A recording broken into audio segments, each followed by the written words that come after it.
주의 뜻을 행하기. 누가복음 18장 31절. 보라, 우리가 예루살렘으로 올라가노니.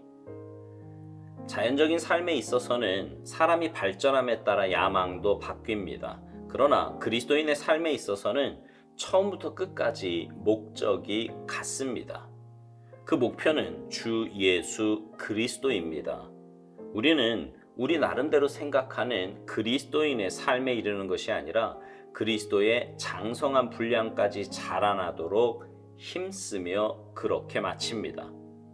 선교사의 목표는 하나님의 뜻을 수행하는 것이지 유용한 사람이 된다거나 이방인들의 마음을 사는 것이어서는 안 됩니다. 물론 유용한 사람이 되고 이방인들의 마음을 사야 합니다. 그러나 그것은 선교의 목적이 아닙니다. 선교의 목적은 주의 뜻을 행하는 것입니다. 주님의 삶 가운데서 예루살렘은 십자가상에서 그분이 아버지의 뜻을 이루어 드리는 절정에 이르는 장소였습니다. 우리가 예수님과 함께 그곳까지 가지 않으면 우리는 주님의 친구가 아닙니다. 그 어떠한 것도 예루살렘으로 향하시는 주님의 발걸음을 막지 못했습니다. 그분은 핍박받는다는 이유로 어떤 마을들을 급하게 지나지 않으셨고, 그분이 축복을 받는다고 해서 어떤 마을에 오래 머물지도 않으셨습니다. 사람들의 감사나 배은망덕이 예루살렘으로 향하시는 주님의 뜻을 한치라도 바꾸지 못했습니다. 제자가 그 선생보다 또는 종이 그 상전보다 높지 못하나니. 마태복음 10장 24절. 예루살렘으로 가는 길에서 우리에게도 똑같은 일들이 발생할 것입니다. 우리를 통해 하나님의 역사들이 나타날 것이며 이에 사람들이 복을 받게 될 것입니다. 한두 사람은 감사를 표현할 것이요 나머지는 무섭도록 배은망덕할 것입니다. 그러나 그 어느 것도 예루살렘으로 올라가는 우리의 발걸음을 가로막지 못하게 해야 합니다. 거기서 예수를 십자가에 못 박고. 누가복음 23장 33절. 이는 주님께서 예루살렘에 도착하셨을 때 발생한 사건입니다. 이 사건은 우리의 구원의 문입니다. 성도들은 십자가에서 끝나지 않습니다. 성도들은 주님의 은혜로 인해 영광으로 마칩니다. 그때까지 우리의 좌우명은 나도 예루살렘으로 올라가리라가 되어야 합니다.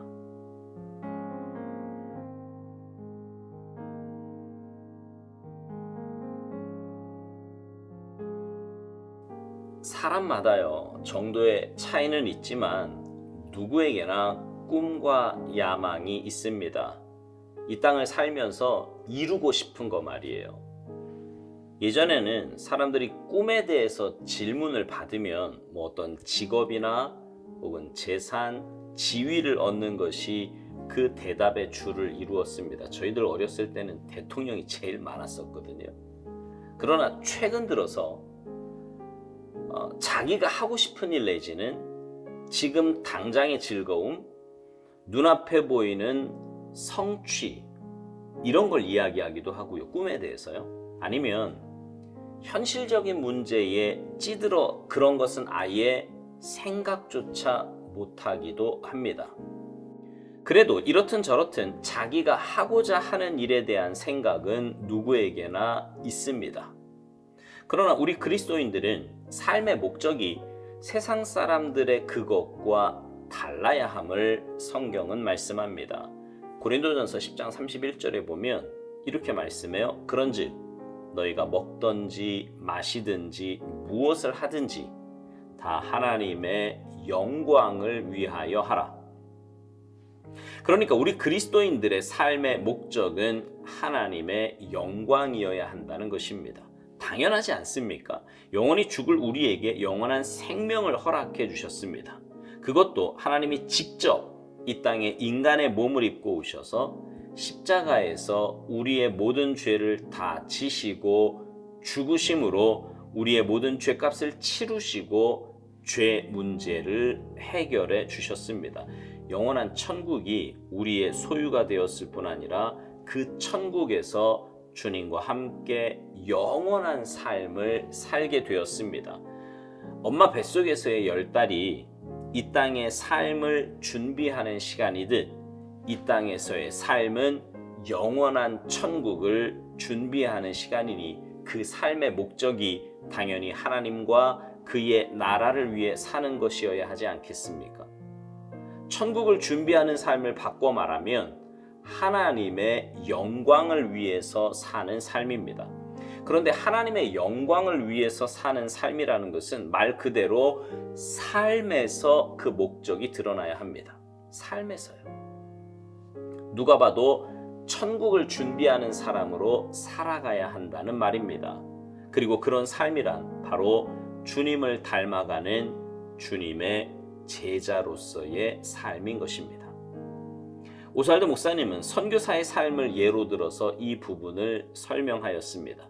선교사의 목표는 하나님의 뜻을 수행하는 것이지 유용한 사람이 된다거나 이방인들의 마음을 사는 것이어서는 안 된다고 말합니다. 물론 선교를 하려면 유용한 사람도 되어야 하고 이방인들의 마음도 사야 하지만 그것이 선교의 목적은 아니라는 거예요. 몇 해 전에 우리 교회에서 파송한 양대순 선교사님 방문을 위해서 남아프리카 공화국에 간 적이 있습니다. 난민촌 아이들이 방치되고 범죄에 노출되는 것을 막고자 아이들 축구 교실을 열어주고요. 일주일에 몇 번씩 그 아이들을 불러서 축구를 하였습니다. 현지인 축구 코치까지 선임하여서 아이들에게 축구를 가르쳐주고 그 아이들에게 간식도 나눠주고요. 때로는 가정 방문을 하여서 생필품도 나눠주며 어떻게 해서든 도움을 주고자 애쓰는 모습을 보았습니다. 그 축구 코치도 양 선교사님을 무척이나 좋아하며 따르는 것도 볼 수 있었습니다. 그런데 그 모든 일의 목적은 단 하나예요. 그들의 영혼을 구원하기 위함이었습니다. 아이들을 모아놓고 간식을 나눠줄 때도 꼭 기도를 하고요. 하나님에 대해서 소개를 하며 가정 방문을 할 때도 그 가정을 위해서 축복 기도를 하고 하나님을 소개해 주었습니다. 이 모든 일이 바로 하나님의 뜻인 영혼 구원을 위한 것이지 자신이 유용한 사람임을 보여주기 위함도 또 그들의 마음을 사기 위함도 아니었습니다. 오스왈드 목사님은 이 땅에 오신 예수님도 바로 하나님의 뜻에 맞는 삶을 사셨다고 말합니다. 주님의 삶 가운데서 예루살렘은 십자가상에서 그분이 아버지의 뜻을 이루어드리는 절정에 이르는 장소였다고요.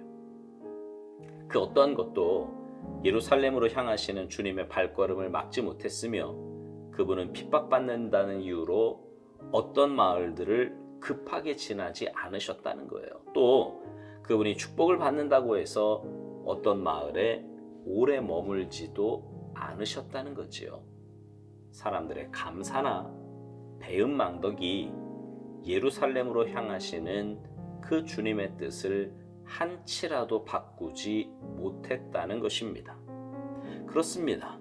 하나님의 뜻을 온전히 이루시기 위해 이 땅에 오신 예수님은 이 땅의 그 어떤 삶의 조건에도 흔들리지 않으시고 끝까지 하나님의 뜻을 향해 걸어가셨습니다. 그리고 이것은 바로 우리가 가져야 할 삶의 모습이기도 합니다. 여러분, 그리스도의 장성한 분량에까지 자란다는 것이 무슨 말일까요? 여러 가지로 설명할 수 있지만 그 중에 하나가 바로 예수님처럼 하나님의 뜻을 향한 우리의 삶이 흔들리지 않고 그 뜻을 향해 가는 것을 말합니다. 낙심이 될 만한 일에도 또 교만해질 만한 일에도 포기하거나 넘어지지 않고 동일한 모습으로 겸손하게 하나님의 뜻을 향해 믿음으로 나아가는 것입니다. 그것이 그리스도인의 삶의 모습이요 주님 닮은 참된 제자의 모습입니다. 오선일 목사님은 우리를 통해 하나님의 역사들이 나타날 것이며 이에 사람들이 복을 받게 될 것인데 복을 받은 사람들이 감사를 표하든 아니면 무섭도록 배은망덕하든 우리도 주님과 같이 예루살렘으로 올라가는 우리의 발걸음을 가로막아서는 안 된다고 말합니다.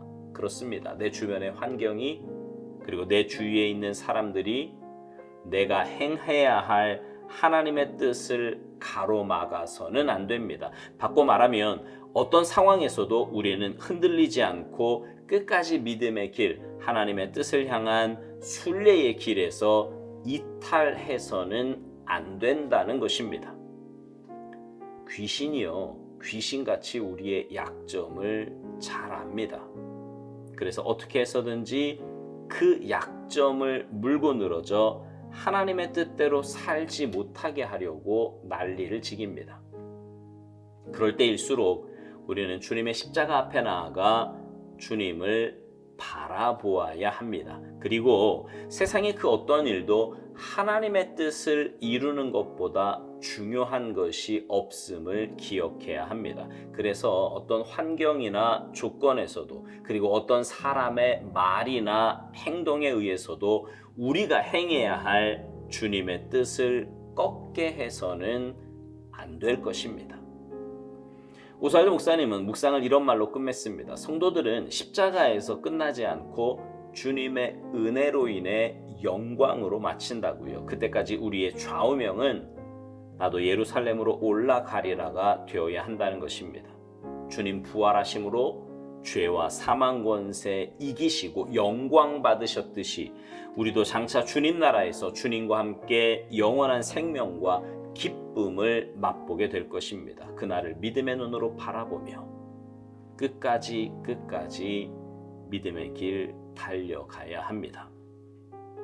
사랑하는 성도 여러분, 우리의 삶의 목적이 무엇인가를 분명하게 깨닫고 살아가시기 바랍니다. 나를 위한 삶이 아니라 하나님의 나라와 영광을 위한 삶, 주님의 몸된 교회를 위한 삶을 사시고 주님 앞에 서는 그날까지 그 목적이 흔들리거나 변하지 않는 복된 삶이 되시기를 주님의 이름으로 축복합니다. 아멘.